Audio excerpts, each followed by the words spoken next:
तुमचं बाळ या जगात येणार हे नक्की आहे. प्रयत्न करत राहा.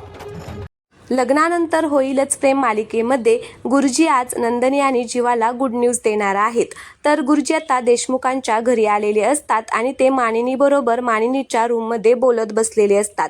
तर गुरुजींना भेटण्यासाठी जीवा आणि नंदनी मानिनीच्या रूममध्ये येतात आणि मग तेवढ्यात आता मानिनीला फोन येतो. म्हणून आता मानिनी तिथून बाहेर निघून चाललेली असते. पण ती जाताना नंदनी आणि जीवाला म्हणत असते की तुम्ही गुरुजींबरोबर बोला, मी लगेचच आले. तर मानिनी तिथून निघून जाते. मग मानिनी गेल्यानंतर जीवा आणि नंदनी गुरुजींना म्हणत असतात की गुरुजी तुम्हाला एक विचारू का. तर गुरुजी लगेच उभा राहतात आणि म्हणत असतात की तुम्ही रस्ता भरकटलाय. हे ऐकून नंदनी आणि जीवाला आश्चर्यच वाटतं.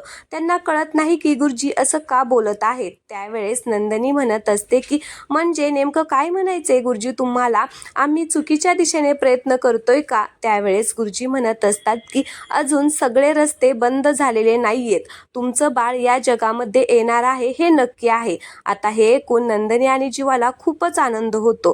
ते दोघे एकमेकांकडे बघून खूप खुश होतात. तर पुन्हा गुरुजी म्हणत असतात की प्रयत्न करत राहा, उत्तर तुमच्या समोरच आहे, फक्त डोळे नीट उघडे ठेवून बघा. तर जीवा गुरुजींना म्हणत असतो की नाही नाही, म्हणजे नेमकं तुम्हाला काय म्हणायचं आहे, आमची सरोगेट मदर मिळणार आहे का, आणि ती कोण आहे, ती कुठे आहे, भेटेल कशी आम्हाला. तर गुरुजी एकदम शांतच उभा राहिलेले असतात.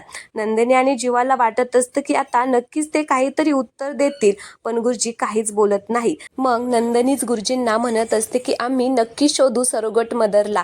तर पुन्हा जीवा म्हणत असतो की तोपर्यंत आमचा हा लपंडाव सगळ्यांसमोर येणार नाही, म्हणजे आमचं बाळ आमच्या हातात येईपर्यंत नंदनीचे हे खोटं सगळ्यांसमोर घरच्यांसमोर येणार नाही ना.